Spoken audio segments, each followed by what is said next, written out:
All right, I hope everybody got enough rest yesterday. I got home about 5 a.m., so it's a quick turnaround for this team. But we do take Sundays off, so our guys were able to rest a little bit on the flight, but then sit around yesterday and certainly enjoy what we thought was a really good victory against a really good team on Saturday night. And it didn't come easy. I think we made a collection of plays for that game, and they did as well. And we made a collection of mistakes, and they probably did as well. And I think what was rewarding, I think, for our coaching staff was to think or to look at it and think. I think physically we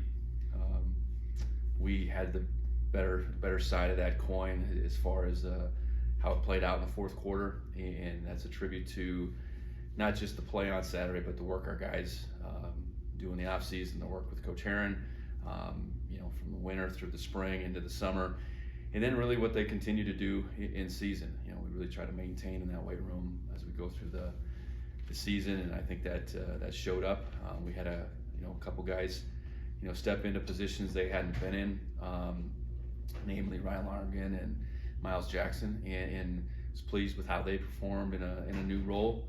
And that's what we need. This team needs guys to be able to step in there, and when the lights are shining, they got to be able to perform. And those guys did a good job of that. But it's really pleased with that victory because it didn't come easy, and I'll say it again. I think that was a really good team that we were able to beat on Saturday night. So as we look forward, another challenging opponent on the road, another top 10 team on the road, and that's the one that's in front of us in Idaho, a team that we did not play last year, but we did play in 21. New coaching staff since 21. They've obviously had a lot of success these last 2 years under Coach Eck. Very prolific on offense, and I think they have played some really good defense at the same time. They definitely have some weapons, on that offensive side that catch your eye. There's no question about that, and they do have I suppose the advantage of coming off a bye week here, but all at the same time we're all one opponent at a time, and we got to work on them this morning. It'll take another great effort by us throughout the week, and then our execution I certainly hope continues to improve when it comes to Saturdays. But pleased with where we're at this point of the season, and we need to stack up another good week, not only day to day, but then that performance against Idaho on Saturday. So with that, I'll open it up. John and Tommy getting weekly on it from Big Sky. I was curious, just looking back at film, reflecting on their performance this season. Yeah, I think you mentioned John. I think his play really turned a tide in that game, but that was the only play he made. I think John's been really steady for us all season long. Has gotten more and more play as the season's gone along. He's been rock solid, and he's been a guy that's made a handful of plays at the same time. And in that particular play, that interception, that pick six, really shifted the momentum in that game, and so very deserving on his end. And then, for Tommy, I think the things he did through the air, and then on the ground, and then scoring the 2 touchdowns, he was able to garner that honor. But I think he's back, and I think we felt like that out of the Cal Poly game. Obviously, we're using both guys, and I think they both had an impact, him and Sean, on the outcome of that game, and that's likely how we'll continue to move forward. Is there any update on Danny? Yeah, Danny will be out. I'd extended period of time now, and what that means. Are we talking, a month or so? I guess time will tell. But he, it was an elbow injury. It was obviously serious enough. They took him to their tent to get that, sorted out. Not season-ending, not surgical, but we'll see how fast he can heal. Any other injury updates? Noble Bell and Derek Rowe last game? Yeah, speak to Derek. He re-aggravated a previous injury, and I think we'll get that evaluated through these next couple days, what that's going to mean long term and short term for that matter, I guess. But we got to do what's best for him. he certainly went out there and with the mindset he was going to play, and it just didn't feel right. But he aggravated that during the course of the week.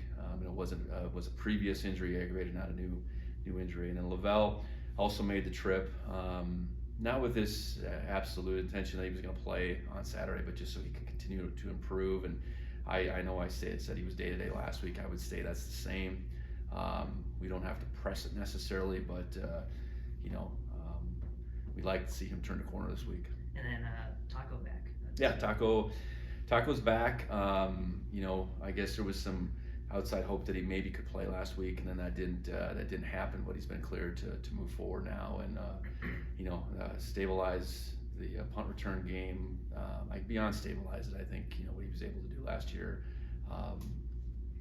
was impactful throughout the season, and so to have that element back will be great. And then the strides he was making offensively in the spring were evident, so to have him back as a weapon on offense will be I think a big boost. And with us having 4 games remaining, we'll be able to preserve his red shirt at the same time. Yeah, and the silver lining with both of he and Caden going down, I mean, like you mentioned, the 4-game red shirt. So is that something both plan to do then, I would assume? Yeah, and that's just where it's at right now. If he had played and we'd have had 5 games, if they hadn't changed the rule, we'd had to figure that out, but we don't at this point. And yeah, Caden has happened with 2 games, so that'll be the case for him too. I was just saying, any update on JT Reed? Yeah, JT's been a tricky one. We've never really got him, going back to the fall, in any kind of full practice mode. And that being said, I think there's still some hope that could happen. So we haven't ruled him out for the season. It would be great to get him back to continue to solidify, that group. And obviously JT was a really good player for us last year. So still working through that. I should mention Lane. I think Lane is close. Lane will be practicing more and more this week. I think we're hopeful that Lane Sumner could be back on that field potentially this week. And I think, as an experienced guy, whether that's offense, special teams, that'll definitely give us a boost as well. Did you mention Elijah with his head? No, Elijah, he went down the last play of the Cal Poly game. And come this time last Monday, it was still kind of yet to be determined. So again, he's a non-surgical scenario that will be some weeks, but it isn't season ending. Looking ahead to Idaho and their offense, they got McCoy and Haddon and Woods. I guess what have you seen from them in their offense? Yeah, let's start with McCoy. The successful freshman of the year season that he had last year, I think he's continued to live up to the expectations that were set upon him. Multi-dimensional player at the quarterback position. He's capable of making all types of plays, meaning the drop back, hit your back foot and throw it with authority. He can do that. He can get the ball in his hand really quick. The unscripted throws downfield where he extends plays, eludes pressure, keeps his eyes downfield, and then they don't do it a lot necessarily, but the design quarterback run game is part of what he can do as well.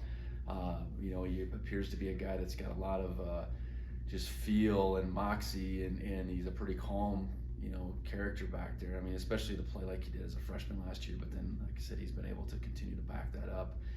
And typically your quarterback is what drives it, and I think that's the case with them. However, they have more weapons, and handing the ball off to Woods, I think has proven to be very successful this year. He's over 6 yards a carry, powerful. He has good speed. I think he appears to be like a complete package as far as the running back goes. Then they have I think 3 receivers, led by Hatton and Jackson, that are probably as good a trio as there is in our conference. And they're all a little bit different. Hatton's all over the field, great body control, great size, great route runner, great hands. I think all those things. Jackson plays in the slot, and he's a threat, down the field, handing the ball off in the return game. And then Trainer's the other one that a longer version on the outside that can really get behind people. So it's not a deal. You look at Hatton's numbers where you can say, okay, we're just going to put all this focus on him. I think they're well rounded as far as the receiving core. Yeah, and then the other side of the ball, I was seeing they have one of the top scoring defenses, one of the top just even yardage allowed too. What have you seen from that side? Yeah, I think a very active group. They've been good against the run. I think that's where those numbers typically go in your favor when you can be good against the run, and they've done that. They've played quite a few guys up front. Nothing crazy with their scheme, so that usually tells you they know what they're doing. They're doing it at a fast rate. Their linebackers and their safeties are very involved in stopping the run, and they tackle well, and they can do that in part because they can cover well enough on the outside in their estimation, and I think that's accurate. So sound defense that flies around and tackles well, and they've been able to stack up enough tackles for loss or disruptive. I think a very organized get after you type of defense, I guess, and that's to their credit, kind of being able to shift gears from the previous. And they've really turned over their personnel quite a bit. I think that's the one thing I think we thought we saw a pretty talented group in 21. They gave us all we wanted, and they've turned that group, especially on the defensive side, over quite a bit. So it's a credit to their recruiting, their development through these first couple of years. Yeah, and I guess speaking to that and just transition there. And I don't know, did you guys cross over when he was at South Dakota State, or were you already? We've known each other. He was coaching, Winona State in particular back when I was at NDSU. So those coaches off that stuff would come to our camp.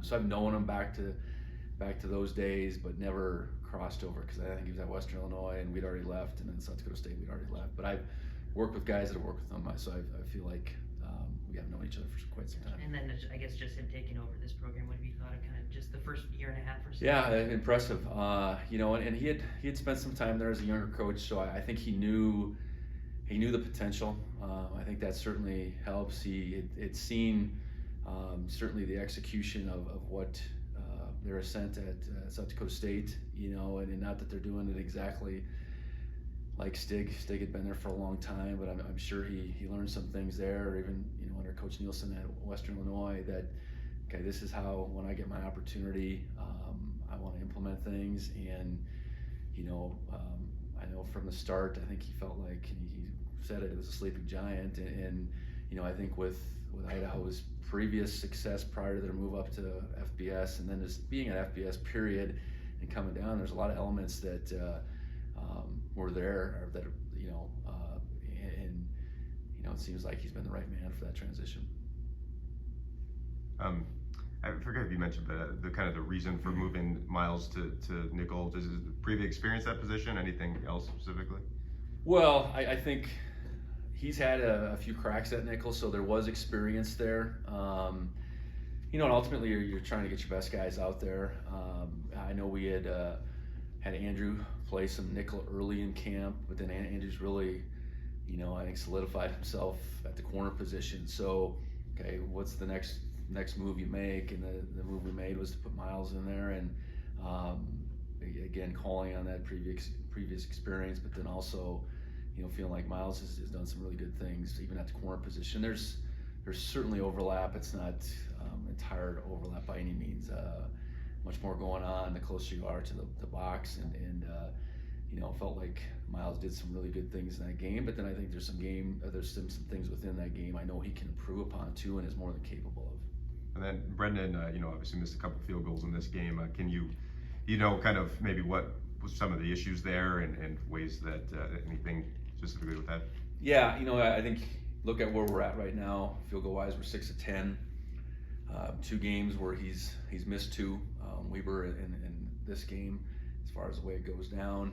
I think both those games had a near miss that's still a miss.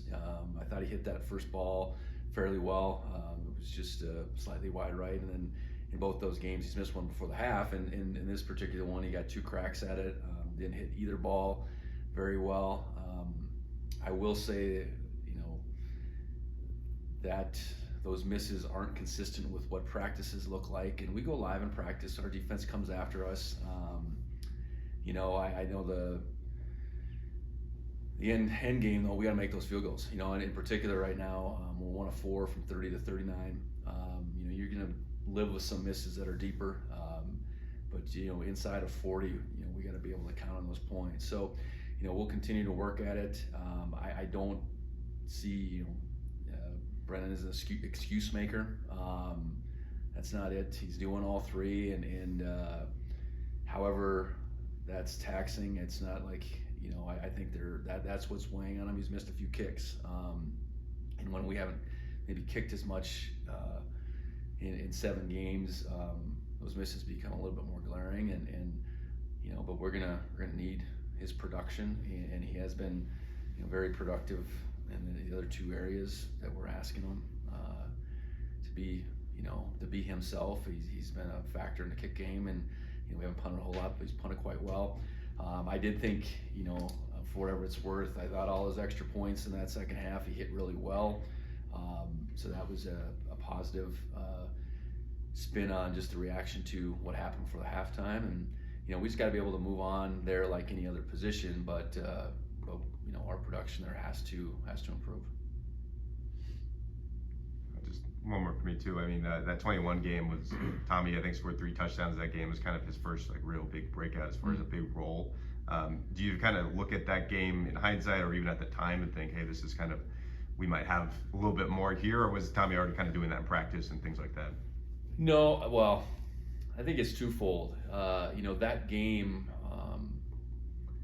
with Isaiah going down before the half, and at the time, I would say Matt's struggles. It was apparent that we probably have to look at doing some things some different ways, and so Tommy's role, I guess, as far as how we were using him in all sorts of ways. He was probably still covering kicks at the time, covering kicks, playing some receiver, but then being able to do some things at the quarterback position, allowed us to win that game, and it probably set the stage more for us to be able to make that move out of the last regular season game more than it did anything else. He had established some success, and we were trending in a certain way, with Matt at that point in time. So, yeah, I guess you think I hadn't thought about that at all, quite frankly, but that was kind of the start of it for Tommy. Anything else in the room? Coulter, do you have anything? Yeah. Hey, Coach. A couple for me.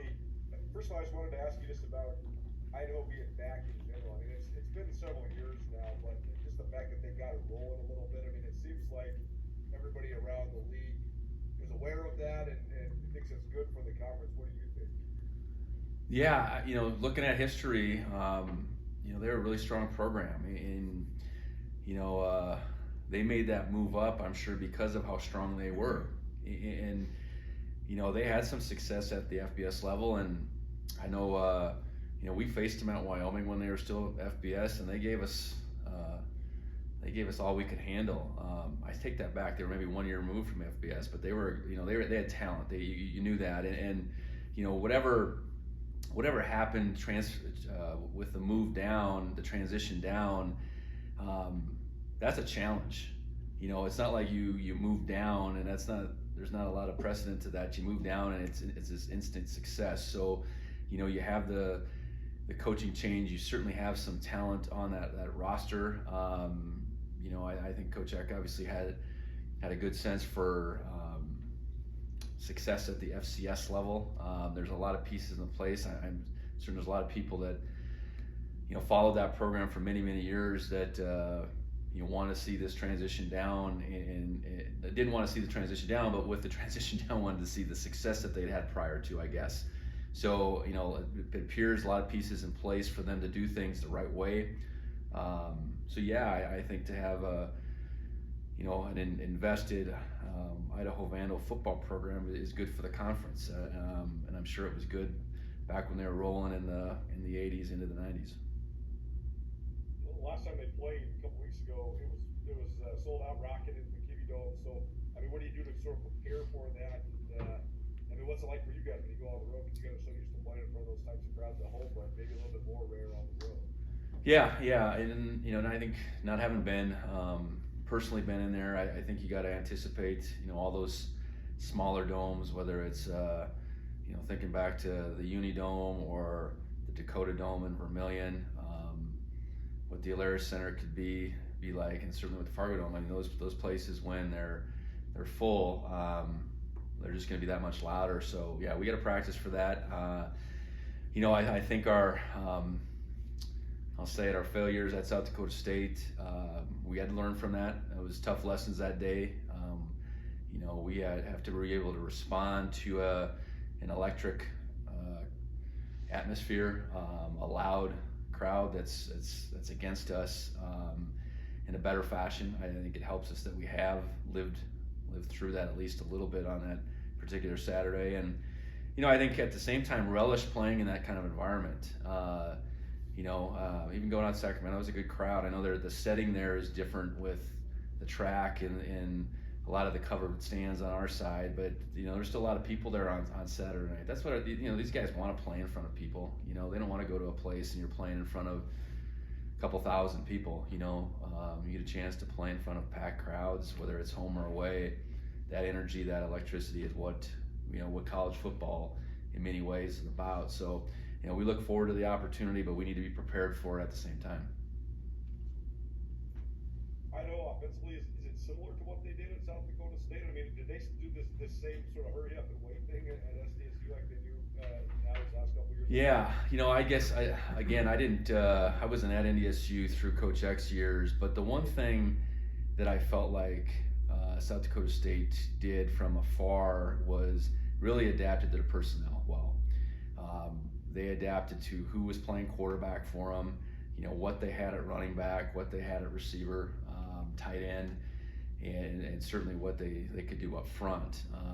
And I think that didn't start with Coach Eck, but it was a way they did things going back quite some time under Coach Stuggemeier. And Coach Stuggemeier is a defensive guy, but I'm sure he's given some tips, but also given some freedom at the same time through that stretch to his offensive coordinators. And it was apparent when when Jason was calling it, they really adapted well. So that being said, I know a bunch of these guys were on the roster when they got there. They were quite different, obviously, the offensive outfit that we saw in 21, but you take these pieces, you look at them, you got a quarterback like McCoy that can do so many things, you adapt to it, and there's the scheme part of it, there's how you get into your particular plays, there's tempo, all those elements you got to consider, but I think it's evident that they've done a really good job of not adapting to what they had, but then also continuing to bring in talent into the mix. When it comes to an offense that can gash you with big plays, but also is so methodical, it runs the play clock all the way down pretty much every snap. I mean, how do you sort of balance those two things defensively? Well, we got to be sound. We got to get into our calls and be sound with our call. Be aggressive at times. Mix it up. Give their quarterback, who's still a fairly young quarterback, as many things to think about as possible. And then just play our tails off. And I think we've done a pretty good job through 7 games of guys doing their job. And when we haven't, that's when big plays have occurred. And that happened a couple times on Saturday night against Sac State. You give a chance, a team with talent, a chance to get in space. Generally, those guys are going to have success, and that happened a couple times against Sacramento. And we can't let that happen. If they're going to move the ball a little bit, we're going to have to make a play on first down. Getting these teams with really good quarterbacks off schedule, getting them in a second and long is so important. And you're going to give up some first downs. That's okay. They're going to be able to move the ball. That's okay. But as long as we make it really hard on them and they have to really be consistent, that's what we're after. So, elements of that throughout the season, and that's going to have to continue to improve as we play, an explosive offense like Idaho is. On the other side, what do you think of that matchup? I know they're leading the league in pass defensive yards allowed, but I mean, what do you think of just their front, and how do you think you guys match up? Well, active, and you know, I know James Newby, the transfer from Montana Tech, Helena native, has been as impressive as anybody. You know, a really good body type to play that defensive end position. You know, and then otherwise, I think they're playing a lot of guys, so they're fresh. Like I said before, I think their linebackers and safeties are active. They tackle well, and then they can cover well enough on the outside. So it's a good combination. I think they've fared fairly well against the run through the course of the conference season, and you know, even in the preseason, which included a couple FBS opponents. And you know, I just think they're playing really sound and rallying to the football, and not. You know, they're not. You got to beat them. They're not going to beat themselves, I guess, is probably the way I put it best. And I wanted to ask you about just the composure of the offensive line. You know, we talked a lot about their execution and their talent, but just being on the sidelines a little bit on Saturday, so impressed with just how they seem so steady. I mean, they never seem to get too high. I know that's something you want out of your team, but how important is it to have that out of your offensive line? Yeah, I think it's a group that can play with emotion, but not be very emotional. And that's important. I think that's due to their leadership, which, you know, I think there's none of those guys are captains, but I think there's guys within that group that are very good leaders, and especially within that group, it's not like there's anyone that I look and say, well, that, you know, even our younger guys in Omar and Connor, you know, they don't ride that wave, you know, where there's ups, there's downs, you know, all that stuff. So I think there's just fundamentally, I think there's a lot of trust within that group. And, you know, I think they know you know, what's been really impressive to me, you know, is they can come off the sideline and they can regurgitate those plays and then be real about it. Okay, what didn't go right on this particular play? What do we need to do on this, you know, this particular, hey, we like this against these guys. You know, you don't always get that out of a unit, and especially, you know, collectively. I think they're seeing the game. I'm just telling you, they're seeing the game out there really well, and there's this confidence that, you know, I can tell Coach Johnson or Coach Housewright that, yeah, I missed this, but I might get this later. A lot of times guys don't even want to admit that on the sideline. So I think to your point, they, you know, I think it is a calm but confident group that's really playing well and really come together. You know, I think we made great strides last year, but we've taken it to another level, you know, in this particular, you know, game by game this year. A couple more for me. National Tight Ends Day yesterday. Did you do anything to celebrate? No, I did hear. I had just the NFL on in the background. I heard it a few times. I don't know where these things come from, but yes, it's great to celebrate the tight end position. Well, you guys got some good ones. I was so impressed with Brian Lonergan, particularly just because that position, sometimes you got to flex in the backfield, and I mean, you can practice it, I'm sure, but putting your hand in the dirt and going heads up with the Mike linebacker is, you know, probably an eye-opening experience, and it seemed like he really settled into that as the game went along. What do you think of his play? Yeah, and credit to Ryan, because those reps were going to Derek really for the most part through Wednesday. So he had to catch up on the fly. He was getting some of them, but he had to catch up on the fly on Thursday. We were hopeful that Derek could go, and he was pressed into it. And Ryan's continued to work really hard, battle through some things injury-wise of his own, you know, in our time here. But you know, that's where you really appreciate a guy just, hey, he understands his role. He's played his role really well. Now his role just got expanded, and he went out there and you know, played with confidence. Wasn't perfect, but played with confidence. Kept going after it, and I think got more and more comfortable as the game went along. So obviously moving forward with you know, the uncertainty with Derek, we're gonna need him. You know, I know a guy we haven't talked about hardly at all is Hunter Provience, true freshman that, you know, he's got to now step up a notch potentially too. I know he's the one, you know, Rylan Schlepp's out for the season, and you know, Hunter Provience is one that you know, could see some time, but we need that same response, even out of a young guy, to go out there and say, all right, you know, it's my time, and the coaches trust me, and I'm going to go after it. There was one time early where Lonergan fired off, and he got the Sac State linebacker got the best of him, but then he got him back at least 3 times after that. So I mean, what do you think of just the response there, kind of doing it for the first time? Yeah, you know, that's we talk about that. just being able to move forward. And I think our guys, you practice a lot. You get a lot of reps, spring, fall, through the week. You might get a handful of reps. Now you become sort of a regular, essentially, like Ryan did. I think you understand that the game's not super complicated. It is faster to some degree, but you belong out there. Not all the plays are going to go your way. You got to kind of size up your opponents as you go. One play really has no bearing on the next play. You gotta think that way, and for that to show up for Ryan's, confidence and feel. A lot of playing that position for us is feel. I know early on he had a corner, I think, cross his face on a perimeter play, and didn't let that linger, I guess, in his mind, because what you don't want to be doing at that position is playing, with any indecision. You got to be aggressive and go after it. And I think Ryan really improved in that regard as the game went along. And just his patience. I mean, he's a really highly regarded guy when he got recruited out of Bozeman High, and he's just kind of had to wait because he's got two really good guys in front of him. Yeah, and that's I think that's what you want at every position, where guys are making their way, are continuing to build upon their own